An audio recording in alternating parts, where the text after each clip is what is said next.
Isang natrap sa gumuhong gusali pero bago siya i-rescue ay binahaginan muna siya ng salita ng Diyos. ¿Tu amigo está ahí contigo? No, él creo que murió, o sea, está más abajo que yo, pues, más. ¿Pero están en la misma Sí, habitación? güey. Está volviendo a temblar, hermano, si quieres te bajas. Ya, ¿ah? Está volviendo a temblar, si quieres te bajas. Hermano, tranquilo. ¿Tú crees en Dios? Sí, Hermano, repite conmigo. Señor Jesús, Señor Jesús, te entrego mi te corazón, entrego mi corazón, te entrego mi te alma. entrego mi alma. Libértame Libértame de todo mal. de todo mal. Te declaro Te declaro como mi único como mi único y suficiente Salvador. y suficiente Salvador. Te amo, Dios. Te amo, Jesús. Amén. Te amo. Alam nyo mga kapatid, ito yung maganda sa isang Kristiyano, yung meron sense of urgency, yung kailangan na agad na sharean ng salita ng Diyos yung mga taong nakakasalamuhan niya. Alam nyo sa ganyang sitwasyon, marami po sa mga tao ay bigla na lang tumatanggap sa Panginoon dahil nasa ganyan na silang sitwasyon.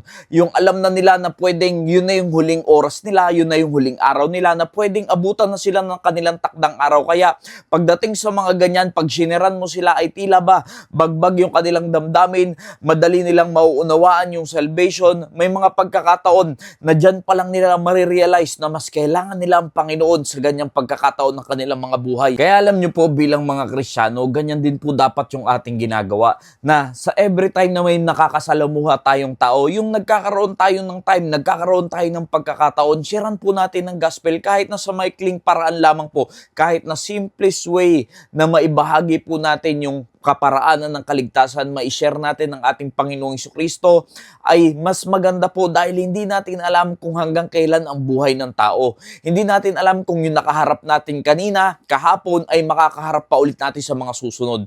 Kaya tingnan niyo po yung kanyang ginawa. Bago niya i-rescue, sinara niya muna ng salita ng Diyos dahil pwedeng gumuho ulit yung gusali galing sa lindol at pwede pang may mangyaring iba or hindi na makaalis yung taong inire-rescue doon. Kaya inuna niya na bahagi na ng salita ng Diyos. Ganon din po tayo na mga Kristiyano, na mga mananampalataya ng Panginoong Jesucristo. Every time na may makakasalamuha kayong tao, mas maganda na iwanan nyo po sila ng kaparaanan ng kaligtasan upang anumang mangyari sa kanilang mga buhay ay hindi nyo sila ipagsusulit sa Panginoon dahil naiwanan nyo sila kung paano naliligtas ang tao. Kaya mahalaga na meron din po kayong mga gospel tracts sa inyong mga bag kasi may mga pagkakataon na mabilisan lang talaga, na wala kayong pagkakataon na maibahagi talaga ng maayos, na malinaw yung salita ng Diyos, yung kaparaanan ng kaligtasan, ay iwanan nyo man lamang sila ng babasahin.